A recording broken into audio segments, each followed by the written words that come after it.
আসসালামু আলাইকুম ওয়া রাহমাতুল্লাহি ওয়া বারাকাতুহু। ইবনে আব্বাস রাদিয়াল্লাহু তাআলা আনহু তিনি বলছেন যে কোরআনে কারিমের প্রথম থেকে শেষ পর্যন্ত যতগুলো আয়াতে কারিমা আছে সবগুলো আয়াতে কারিমাকে 4 ভাগে ভাগ করা যায়। ইবনে আব্বাস রাদিয়াল্লাহু তাআলা আনহু বলছেন যে আমি কোরআনের প্রথম থেকে শেষ পর্যন্ত সবগুলো আয়াতে কারিমা অর্থ, তাফসীর, ব্যাখ্যা সরাসরি রাসূলুল্লাহ সাল্লাল্লাহু আলাইহি ওয়াসাল্লাম থেকে আমি শিখে আমি দেখেছি যে পুরা কোরআনে কারিমের মধ্যে 4 ধরনের আয়াত আছে। প্রথম যে আয়াতগুলো এক ধরনের, সেগুলো হলো কিসমুন ইয়াফহামুহু কুল্লু আহাদিন। কোরআনে কারিমের অধিকাংশ মানে অর্ধেকেরও বেশি বিশাল সংখ্যক আয়াত যেটা প্রত্যেক মানুষ, প্রত্যেক ব্যক্তি বুঝতে পারে। ফাহুয়া লা ইয়াহতাজু ইলা তাফসীর, এটার জন্য কোনো তাফসীরের প্রয়োজন হয় না, এটার জন্য কোনো ব্যাখ্যাই লাগে না, তাফসীরে লাগে না। ফাকাসীরুম মিন আয়াতিল কুরআনিল কারীম লা তাহতাজু ইলা তাফসীরিল উলামা। কোরআনে কারীমের অধিকাংশ আয়াত এগুলো উলামায়ে কেরামের তাফসীরের কোনো প্রয়োজন পড়ে না। তাফসীর ছাড়াই যে কোনো মানুষ, সে মানে সাধারণ জ্ঞান সম্পন্ন জাবিল উকুল যে কোনো মানুষ, সে যদি পাগল না হয় বা অন্য কোনো সমস্যা না থাকে বা সে নাস্তিক না হয়, তাহলে সে এই কোরআনে কারিমের এই আয়াতগুলো পড়ার সাথে সাথে সে নিজেই বুঝতে পারবে। এটার জন্য কোনো তাফসীরেরও প্রয়োজন নেই। শুধু যেহেতু অন্যভাষী, বাংলা ভাষাভাষী, এর জন্য বাংলা অনুবাদটা লাগবে। সে তো আরবি থেকে বুঝবে না, সরাসরি আরবি বুঝবে না, তাহলে তার বাংলা অনুবাদটা পড়লেই তাফসীরবিহীন কোরআনে কারিমের অধিকাংশ আয়াত সে বুঝতে পারবে। বিশেষ করে ঈমান আকীদা সংক্রান্ত কোরআনে কারিমের যতগুলো আয়াত আছে, এই আয়াতগুলোর জন্য কোনো তাফসীর লাগে না। কারণ ঈমান বুঝা প্রত্যেক মুসলিমের উপরে ফরজে আইন। প্রত্যেক মুসলিম না, প্রত্যেক মানুষের উপরে ফরজে আইন। যিনি বুঝছেন তিনি ফরজে আইন আদায় করছেন, যিনি বুঝেন নাই তিনি ফরজে আইন আদায় করেন নাই। কারণ আল্লাহ পাক সূরা মুহাম্মাদের 19 নম্বর আয়াতে স্পষ্ট বলেছেন, ফাআলাম আন্নাহু লা ইলাহা ইল্লাল্লাহ, যে তোমরা লা ইলাহা ইল্লাল্লাহর ইলম শিখো, ইলম অর্জন করো। তাহলে লা ইলাহা ইল্লাল্লাহর ইলমটা ফরজে আইন, প্রত্যেক মানুষের, মুসলিম পুরুষ নারী সবার জন্য এটা ফরজে আইন। লা ইলাহা ইল্লাল্লাহর ইলম শিখতেই হবে। এখন নবী সাল্লাল্লাহু আলাইহি ওয়াসাল্লামের কাছে যে সকল নারী পুরুষ এসে সাহাবায়ে কেরাম ইসলাম গ্রহণ করছেন, এরা ডক্টরেট করা, মাস্টার্স পাস করা, অনার্স পাস করা, বিশাল বিশাল ডিগ্রি করা, ইউনিভার্সিটি কলেজে পড়া, এরকম কিন্তু সাহাবায়ে কেরামদের মধ্যে তেমন ছিলেন না। অধিকাংশ সাহাবায়ে কেরাম দেখা গেছেন তারা সাধারণ ছিলেন। কেউ উট চড়াইতেন, কেউ ছাগল চড়াইতেন, সেখান থেকে এসে সাহাবায়ে কেরাম ইসলাম গ্রহণ করছেন। তাহলে তাদের ঈমান বুঝার জন্য, তাওহীদ বুঝার জন্য, শিরিক বুঝার জন্য, কুফর বুঝার জন্য যদি আলাদা তাফসীরের দরকার হইতো, তাহলে তো তাদের এগুলো বুঝতে অনেক কষ্ট হইতো। অথচ তারা সহজেই এই জিনিসগুলো বুঝে গেছেন। এই জন্য আল্লাহ সুবহানাহু ওয়া তাআলা ঈমানী বিষয়গুলোকে বুঝার জন্য কোনো কঠিনভাবে আল্লাহ পাক কোনো শব্দ, কোনো বাক্য আরোপ করেন নাই। এই জন্য বিশেষ করে কোরআনে কারিমের ঈমান এবং আকীদা সংক্রান্ত, বিশেষ করে তাওহীদ, শিরিক, কুফর, তারপরে ঈমানের আরকানগুলো, ঈমানের আহকামগুলো, এগুলো আল্লাহ সুবহানাহু ওয়া তাআলা একেবারে সহজ সরলভাবে বর্ণনা করছেন। এবং কোরআনে কারিমের প্রায় প্রত্যেক আয়াতের, অধিকাংশ আয়াতের শেষে আল্লাহ পাকের মারিফত, আল্লাহ পাকের পরিচয়, ইন্নাল্লাহা আলিমুন হাকিম, ইন্নাল্লাহা আজিজুন হাকিম, ওয়াল্লাহু গফুরুর রহিম। মানে দেখবেন যে আয়াতটা শেষ করছেন আল্লাহর পরিচয় দিয়ে দিয়ে। কোরআনে কারিমের মধ্যে এটা মানে শত শত জায়গায় খালি আল্লাহ নিজের পরিচয় দিচ্ছেন, মারিফাতুল্লাহ। এই আয়াতগুলোরও তাফসীর লাগে না। অর্থাৎ ইবনে আব্বাস রাদিয়াল্লাহু তাআলা আনহুমা বলতেছেন, কোরআনে কারিমের অধিকাংশ আয়াত যেগুলোর কোনো তাফসিরের প্রয়োজন পড়ে না, শুধু অর্থটা বুঝলেই যে কোনো মানুষ কোরআন বুঝতে পারে। এজন্য একটা জিনিস লক্ষণীয়, কবরে প্রত্যেক মানুষের তো একটা পরীক্ষা হবে, হবে না? কি আপনারা কথা বলতেছেন না, আমার কথা বুঝতেছেন? জি। তো পরীক্ষা প্রশ্ন কয়টা থাকবে? তিনটা মূল প্রশ্ন, তিনটা পাইলেও আর একটা সম্পূরক প্রশ্ন, না পাইলেও আর একটা সম্পূরক প্রশ্ন থাকবে। তো যে সম্পূরক প্রশ্নটা থাকবে, যিনি সুন্দরভাবে উত্তর দিয়ে দিবেন তাকেও ফেরেশতারা জিজ্ঞাসা করবেন, মা ইউদ্রিকা, তুমি এত সুন্দর করে এই উত্তর জানলে কিভাবে? যে জানছে তাকে আবার জিজ্ঞাসা করবেন যে মা ইউদ্রিকা, এত সুন্দর করে তুমি এই উত্তরটা কোথা থেকে শিখছিলে? যেমন একটা স্টুডেন্ট খুব ভালো রেজাল্ট করছে, খুব ভালো পাস করছে, সবাই দেখবেন তার কাছে জানতে চায় সে কয় ঘন্টা লেখাপড়া করছে, কোন মাদ্রাসায় কোন স্কুলে পড়ছে, কোন টিচারের কাছে পড়ছে, অনেক কিছু জানতে চায়। আমি যখন দাখিলে যখন মাদ্রাসা বোর্ডে স্ট্যান্ড করছি, 11তম স্ট্যান্ড করছি, তো তখন আমাদেরকে প্রধানমন্ত্রী সংবর্ধনা দিছিল এখানে ওসমানী স্মৃতি মিলনায়তন। তো তখন অনেকেই আমাদেরকে মানে ঘিরি ধরে খালি এসব জিজ্ঞাসা করতো যে কয় ঘন্টা আপনারা পড়ালেখা করতেন, কি কোথায় পড়তেন। মানে আমি একটা গ্রামের মাদ্রাসা থেকে স্ট্যান্ড করছি, এটা শুনে তো অনেকে আরো আশ্চর্য হয়ে যেত যে ওই মাদ্রাসা থেকে কিভাবে করলো। তো কবরের মধ্যেও ঠিক এরকম, যারা ভালো রেজাল্ট করবে, যারা সব উত্তরগুলো সুন্দরভাবে দিয়ে দিবে, তাদেরকেও ফেরেশতারা জিজ্ঞাসা করবেন ওমা ইউদ্রিকা, এই উত্তরগুলো তুমি জানলে কিভাবে, এত সুন্দর করে শিখলে কোথা থেকে, কিভাবে তুমি দিলে? তখন যিনি সুন্দর উত্তর দিবেন, সঠিক উত্তর দিবেন, তিনি বলবেন কারাআতু কিতাবাল্লাহ ফাআমানতু বিহি ওয়া সাদ্দাকতু। তিনি বলবেন কারাআতু কিতাবাল্লাহ, আমি আল্লাহর কিতাব পড়েছিলাম, ফাআমানতু বিহি, আল্লাহর কিতাব পড়ে এরপরে আমি এগুলোর উপরে ঈমান এনেছি, ওয়া সাদ্দাকতু, এবং এই বিষয়গুলোকে আমি সত্যায়ন করেছি, তাসদীক করেছি। সুবহানাল্লাহ। তাহলে যিনি প্রশ্নের উত্তর দিচ্ছেন ইমানি পরীক্ষার, তিনি কোথায় পাইছেন উত্তর? এগুলো কারাআতু কিতাবাল্লাহ, আল্লাহর কিতাবে পাইছেন, কোরআনে পাইছেন। এবং তিনি ফেরেশতাদেরকে, মালায়েকাদেরকে বলবেন যে আমি আল্লাহর কিতাব পড়েছিলাম।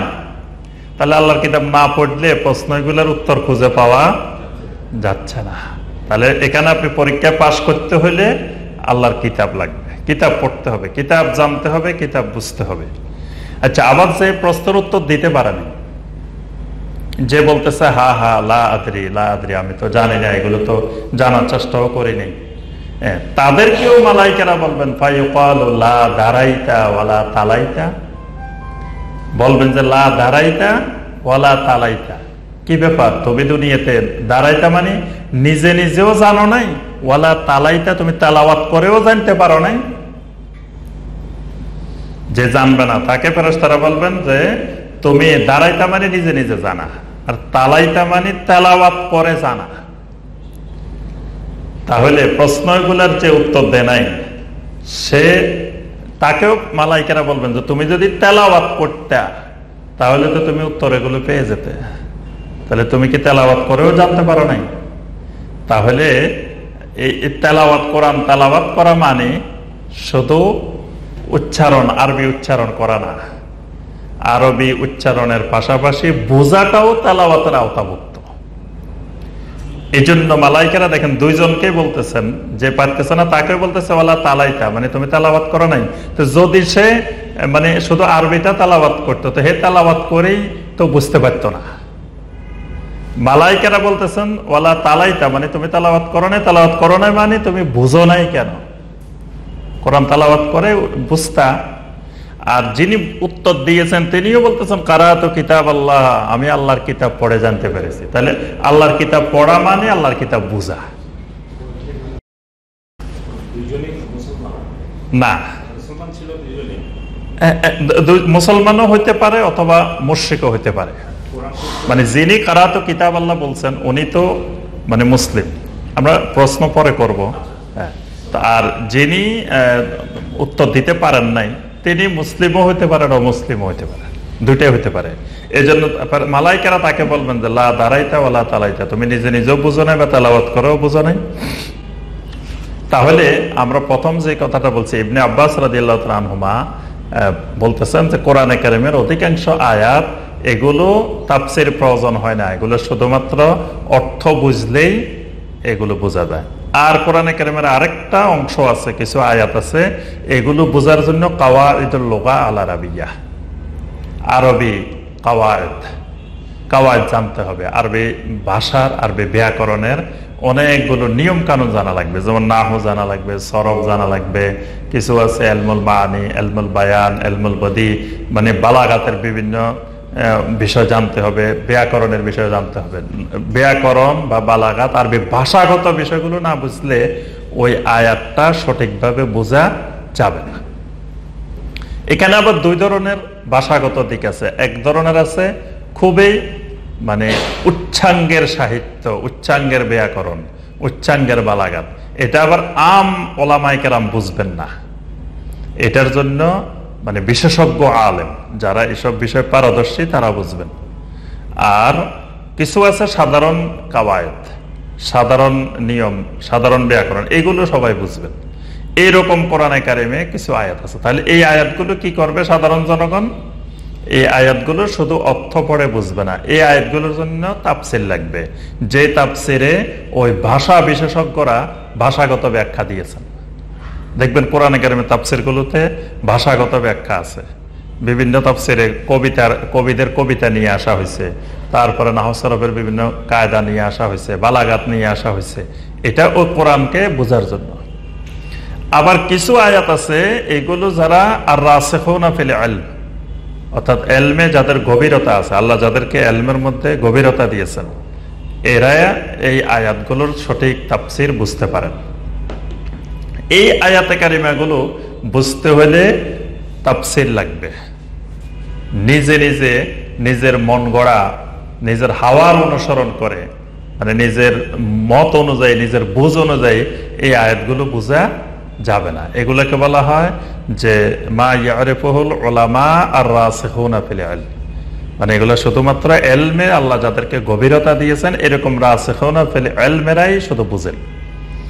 এই রাসিখুনা ফিল ইলমে কারা? এরা হলেন সাহাবায়ে কেরাম, তাবেঈনে কেরাম, তাবেঈনে কেরাম এবং পরবর্তীকালের যারা বড় বড় মুফাসসিরিন ছিলেন, বড় বড় তাফসীর রচনা করেছেন।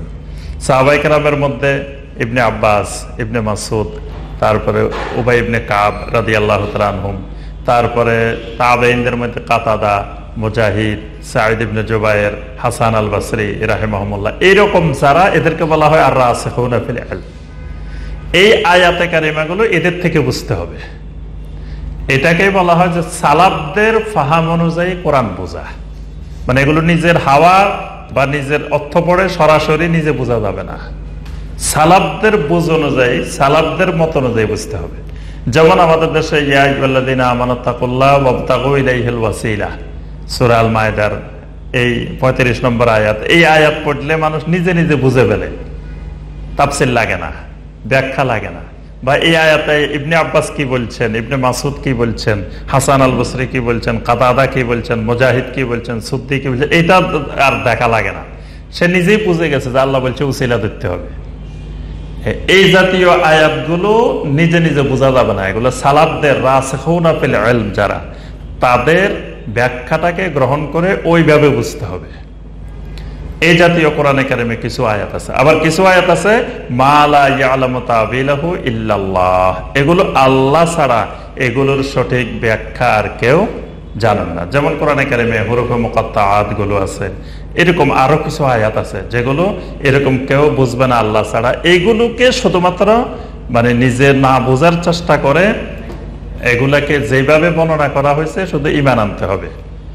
আল্লাহ পাক বলছে যারা ঈমান এনেছে, যারা রাসিখুনা ফিল ইলম, তারা বলে যে আমান্না বিহি কুল্লুম মিন ইনদি রাব্বিনা, যে আমরা এগুলোর প্রতি ঈমান আনলাম, এগুলো মুতাশাবিহাত, এগুলো আমরা বুঝি না, আমরা শুধু এর প্রতি ঈমান আনলাম, এগুলো আমাদের রবের পক্ষ থেকে এসেছে। তাহলে এই যে 4 প্রকারের আমরা দেখি যে কোরআনে কারিমের আয়াত আছে, মানে কোরআনের আয়াতগুলো বুঝতে হলে 4 ধরনের বুঝ লাগবে।